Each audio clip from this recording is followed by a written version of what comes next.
Welcome to Moments with Marianne. This is your host, Marianne Pastana, and we're here today with special guest, the Emmy Award winning Bill Harvey.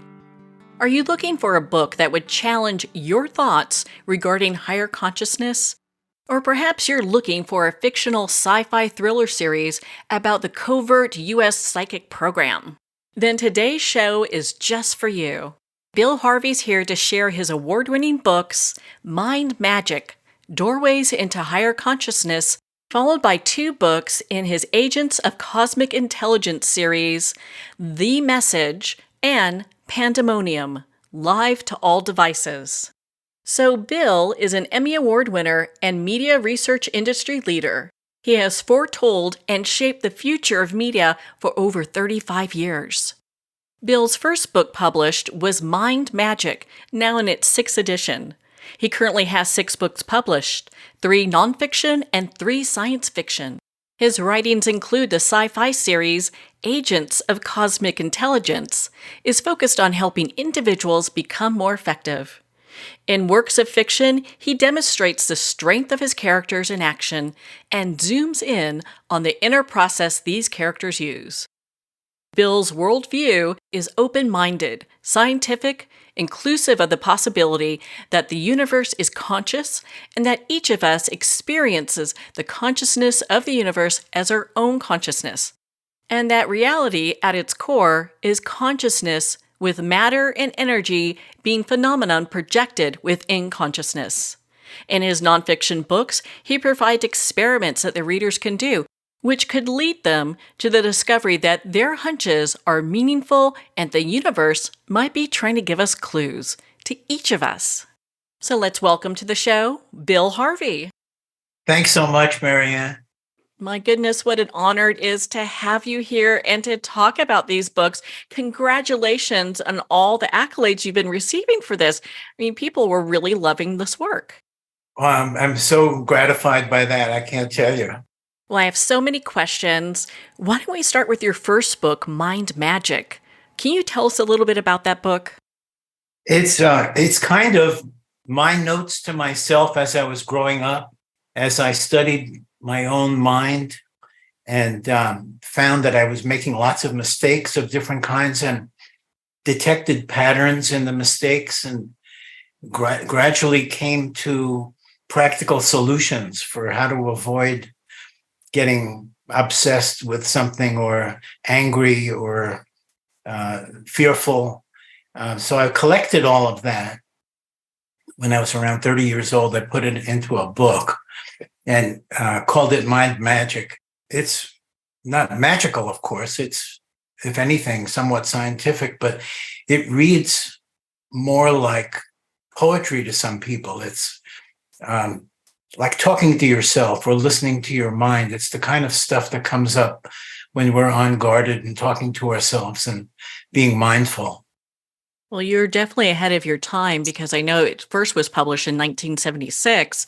And while that was a time of great expansion for consciousness, in many ways, it also wasn't very mainstream. Not a lot of people were talking about that as they are today.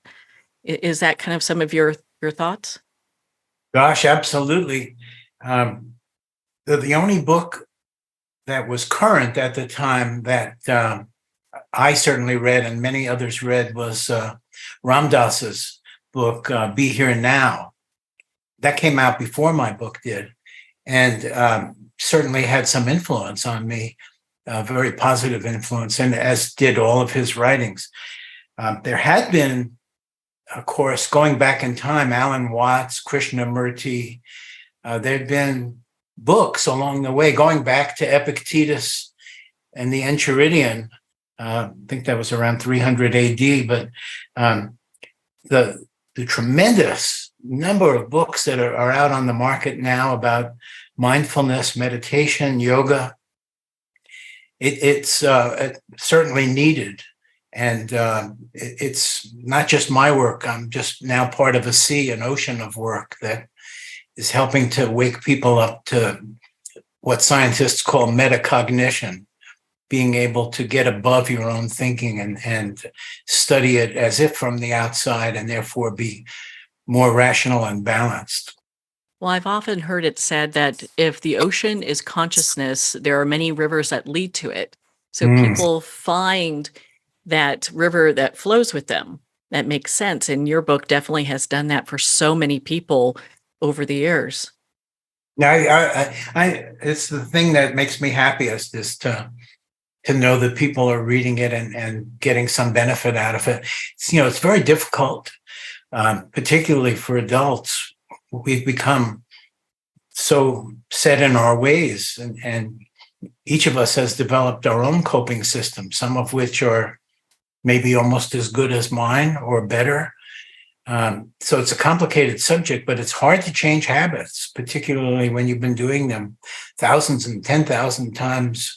That repetition gets kind of built into our nervous system. And so when we try to overcome depression or anxiety or whatever it might be, it ain't easy. And so every little bit helps. And I'm glad that some of the ways that worked for me are working for other people. And I think when we get down to really the basics, when we talk about these habits and these belief systems that people carry, a lot of times they're not even ours. They could be from our grandparents, great grandparents, and so on. So we're like carrying everyone else's luggage with us as we go along. Well said. Yeah, it's being externally influenced. It's reducing our own free will, our own independent thinking. And we don't know we're doing that. We don't know we've been conditioned, like Pavlov's dog. We don't know that when we were very, very young and dependent on our parents and feeling our way and knowing that we don't know anything, we're very, very influenceable. And so those early patterns are laid down, and after a while it's like water to the fishes. We don't notice it. We don't notice that we have a bias in one direction or another. It's hard, even when it's pointed out to us, for us to gradually realize it. We've been talking about mind magic, and congratulations. I mean, you're Emmy Award winner. So if we put things in perspective, awards are awards are awards, but my goodness, you've just received a silver award for this book. And how great is that? So congratulations. Thank you so much. Well, so let's talk about your next book in the series, The Message. Tell us a little bit about that.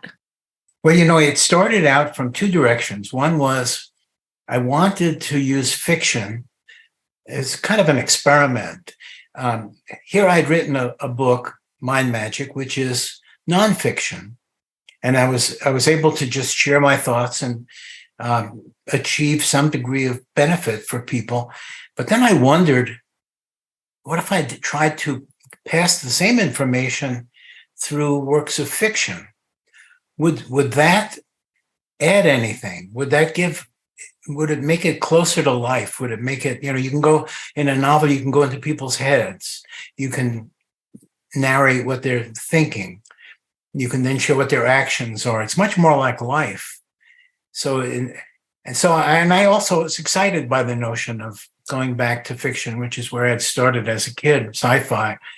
But the other direction it was coming from was consciousness itself, which is occupied so much of my attention over my entire life, paying attention to my own consciousness, staying up late at night in bed, pretending to be sleeping while actually thinking and trying to figure things out. Consciousness isn't yet part of science. I mean, it should be, because there's a whole science of psychology. But psychology has, first it went through a period in about 100 years ago, B.F. Skinner, of behaviorism, where the thoughts in our mind were dismissed as epiphenomena that didn't really affect our actions. We just thought the thinking was affecting our actions, but actually it was just noise, and our bodies were operating the way they would operate mechanically.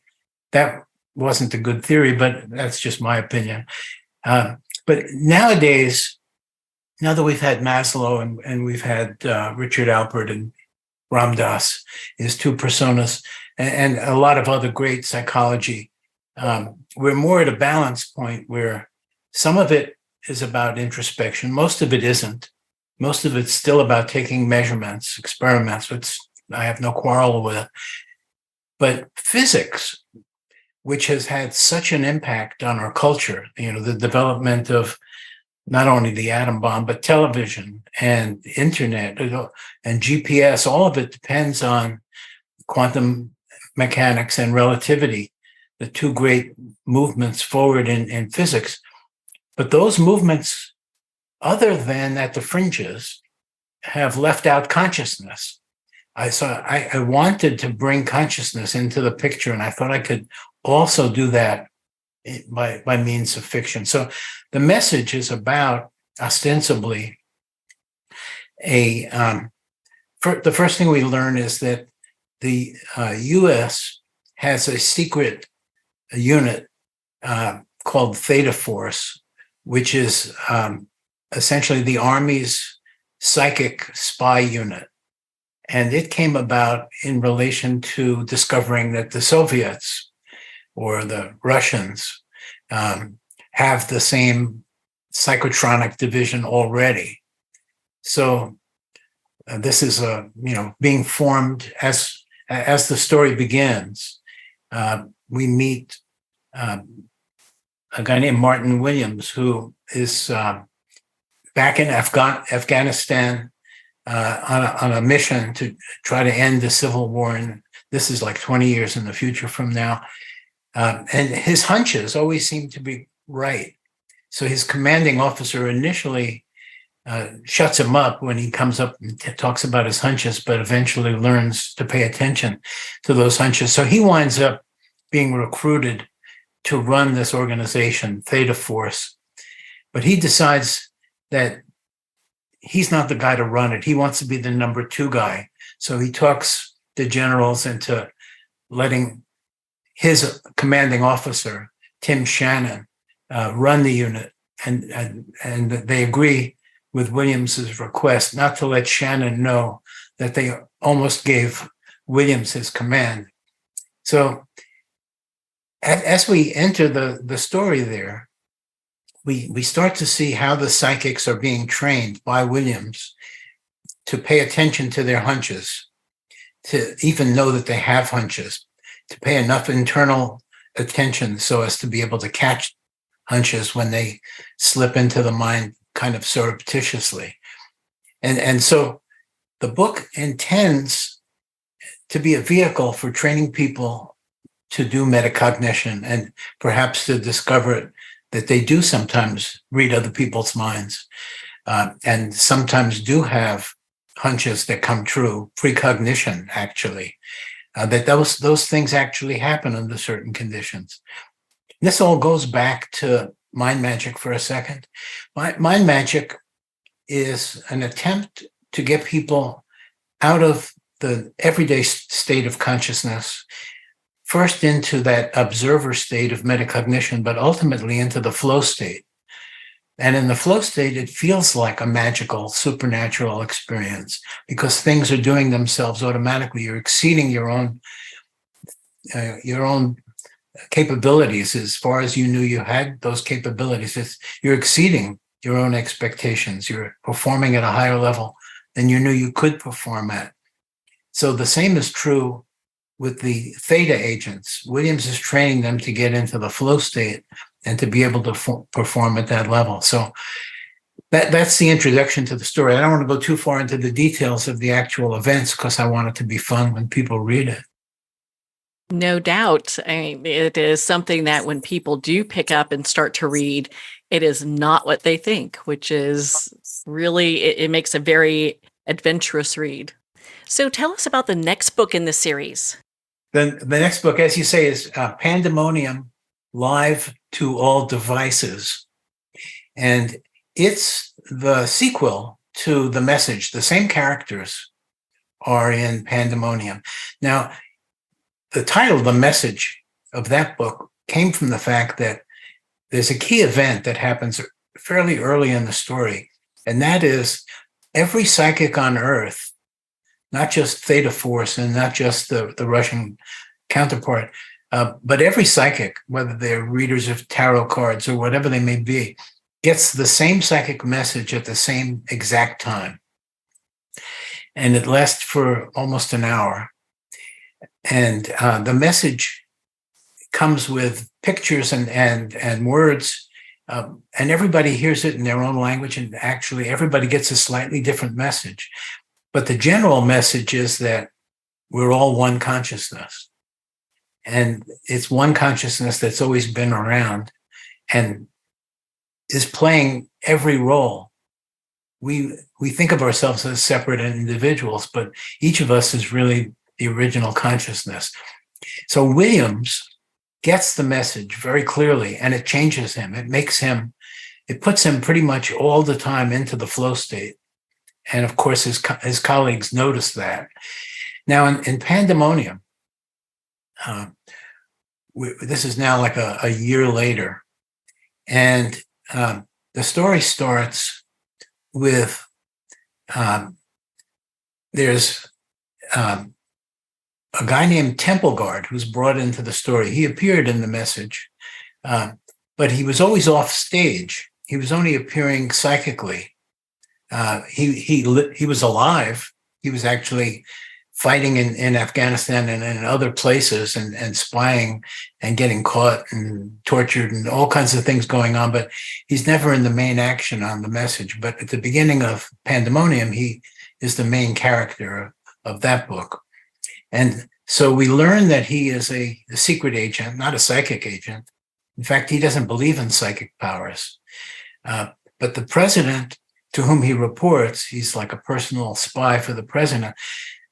The president assigns him to spy on Theta Force. And he says, but if they're really psychic and I'm not, how can I spy on them? They'll know right away that I'm a spy and spying on them.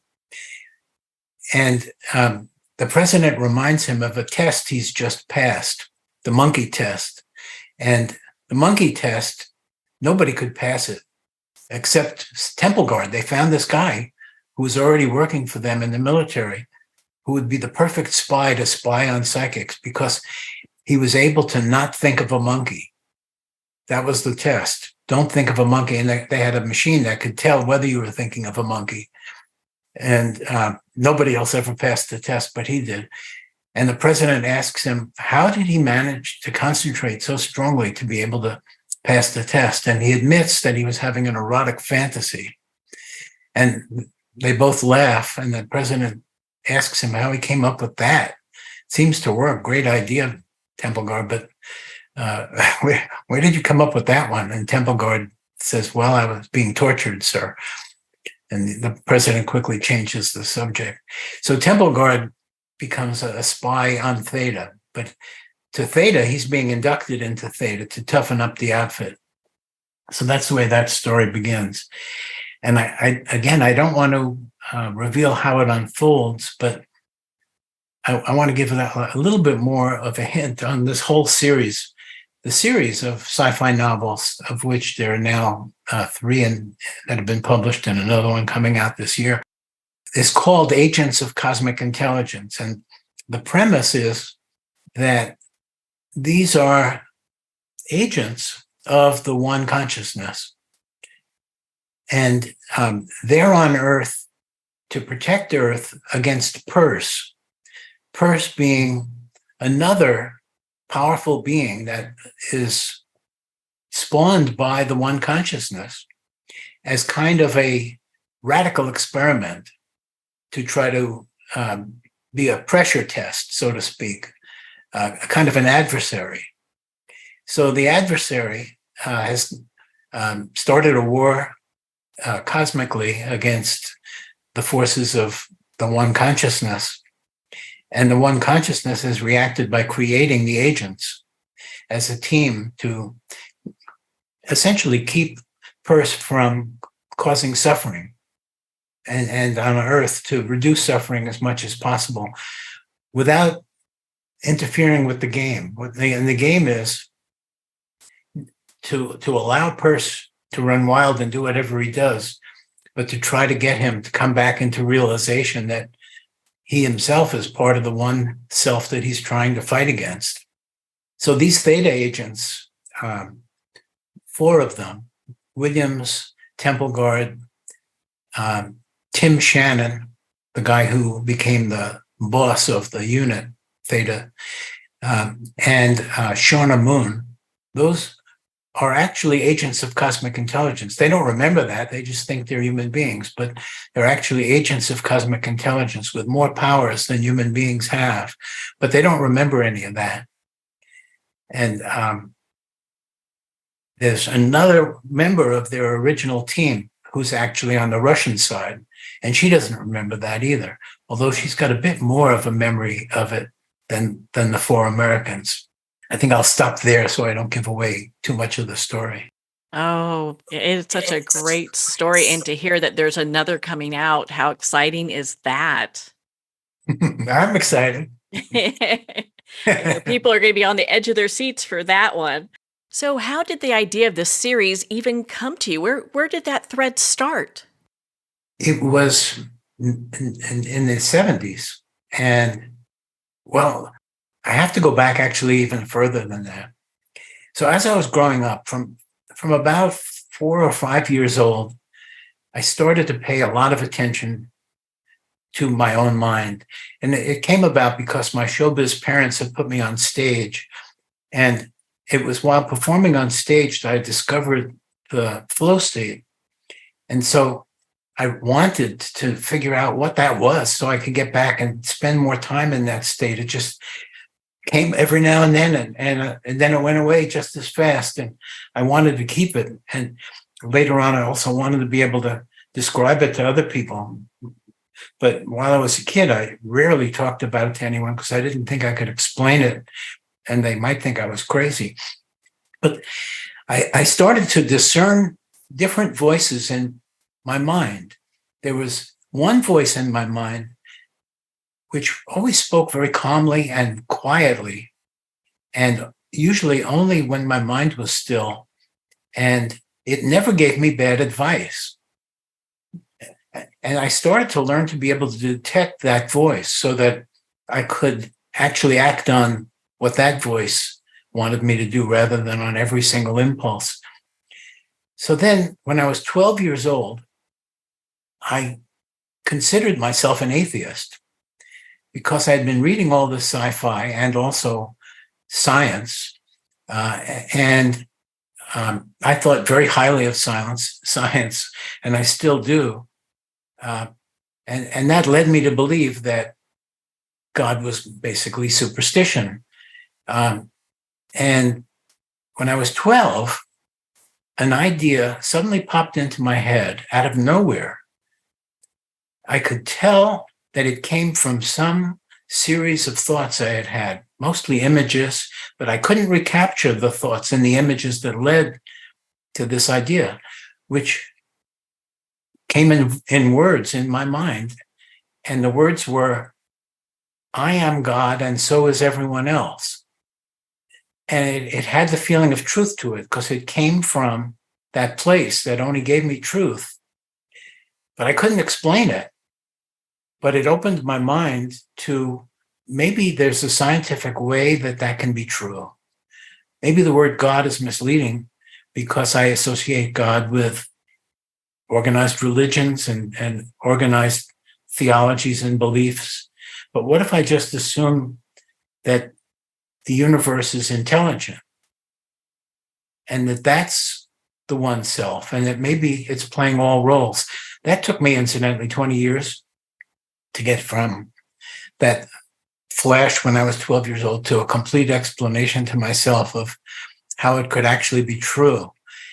And so in the 70s, I wanted to write about that.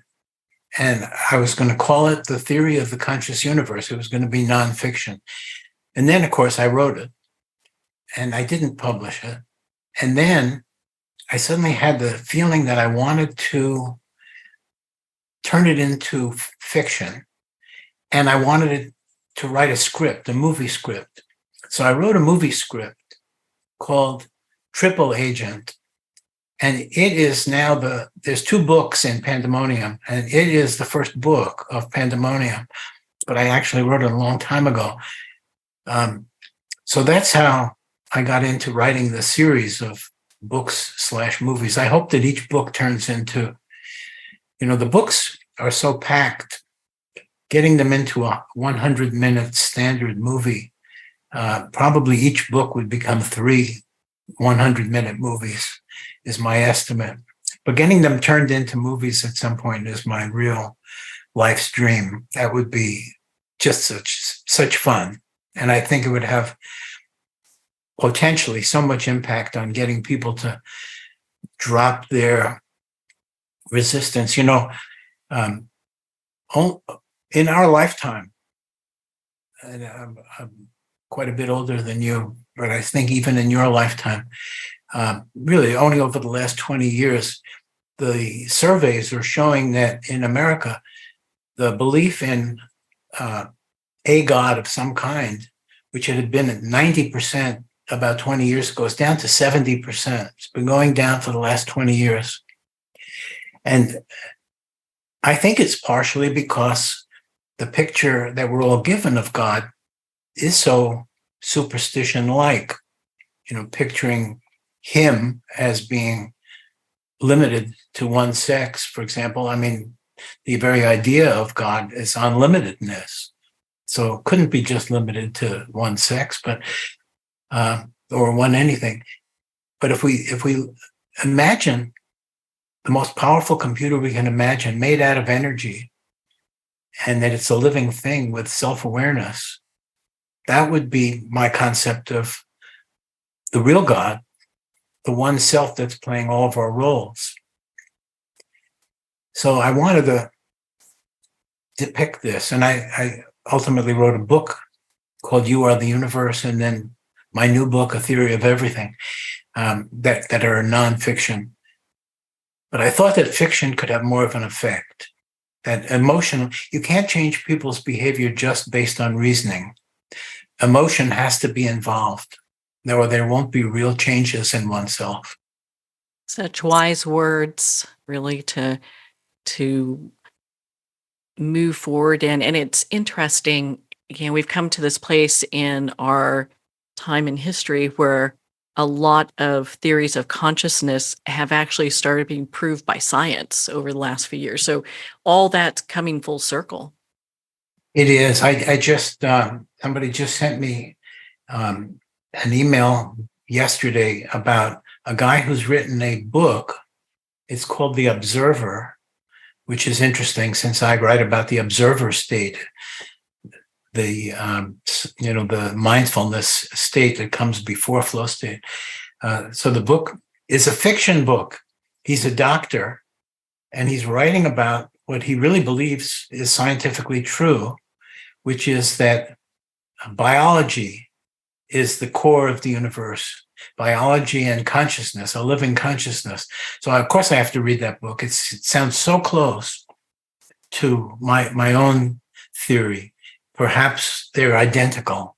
Perhaps they're identical theories. And then there have been other interesting articles just in the last 10 years about possibly the universe being a simulation. That comes very close also to my ideas that all of this is what the ancient sages of India called Maya. There's all this world of illusion that we're living in. And underneath, we're all consciousness, and we're all, in fact, one consciousness. But from the Maya, you can't immediately detect that. Makes it quite a fun game of discovering, kind of a God playing hide and seek with himself, herself. Oh my goodness, Bill. I mean, we could talk for hours. I know we're going to have another discussion coming up on your new book. Where can our listeners connect with you and be part of your community and learn more about your work? The website is a nonprofit, so it ends in .org, .org rather than any other ending, and it's www.humaneffectivenessinstitute.org, and it's got my scientific theories, my books, my blog, over 100 videos it's got a lot of fun stuff on it, I think. A lot of great information. Well, Bill, thank you so much for taking the time to be on the show with us here today. Well, thank you so much. It's been a great pleasure. I look forward to the next time. Well, thank you, Bill. It has been such an honor to spend this time with you and to talk about your new books, Mind Magic, Doorways into Higher Consciousness, followed by Agents of Cosmic Intelligence series, The Message and Pandemonium, live to all devices. Again, if you'd like to connect with Bill Harvey and learn more about his work and his books, please visit humaneffectivenessinstitute.org. Well, on that note, we're going to pause here for a quick message from our sponsors. We'll be right back after these messages.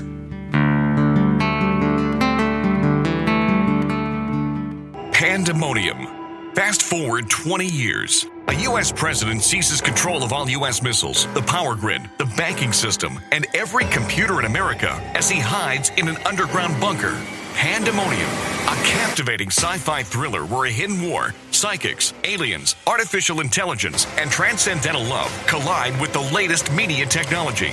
Pandemonium, live to all devices. Get your copy on paperback or digital. Free sample at getpsychic.org. Are you looking to untangle life's riddles?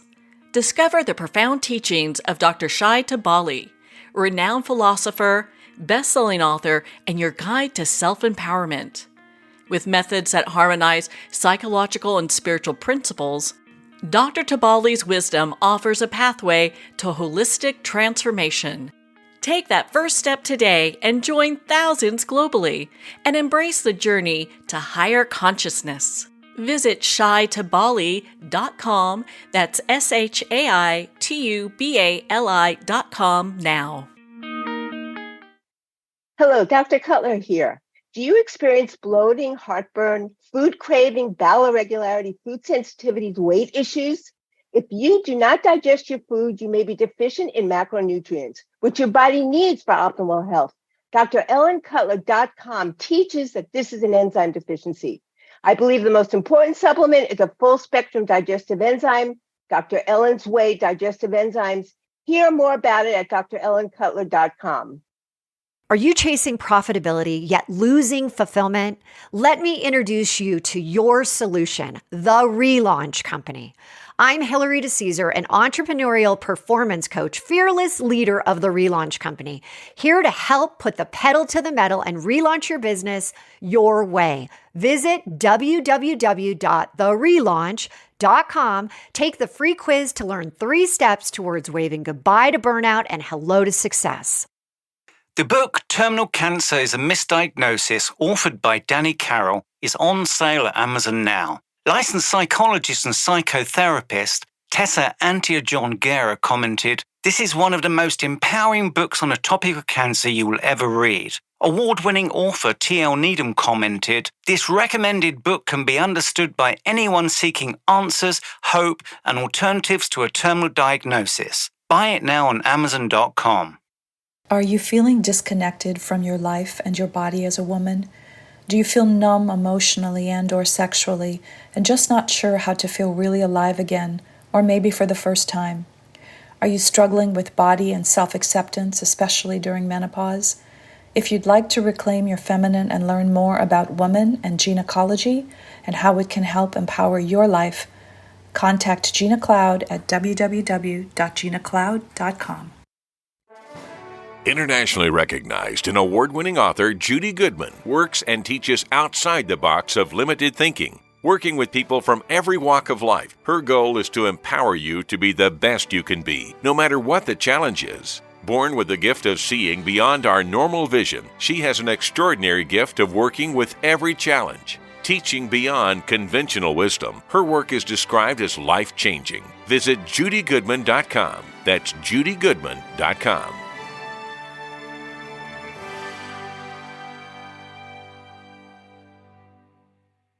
Are you a coffee lover who wants to make a difference? Look no further than Fire Department Coffee, a veteran-owned business that gives back to support first responders in need. Each batch of coffee is freshly roasted right here in the USA by a dedicated team of first responders and coffee experts. So when you enjoy a cup of fire department coffee, you're not only drinking high-quality coffee, you're supporting members of your community. Start your day with a coffee that gives back. Visit firedepartmentcoffee.com. That's fire, D-E-P-T, coffee.com. I'd like to thank Jason Eastwood at Guitarfulness for sharing his inspiring music and talent with us. His music is known worldwide for cultivating atmospheres of harmony, inner peace, and clarity. Visit Jason's website at guitarfulness.com. Join his newsletter, be part of his community, and download his music. Well, we're at the end of our time today. I'd like to thank everyone for tuning in. You've been listening to Moments with Marianne, where we make every moment count.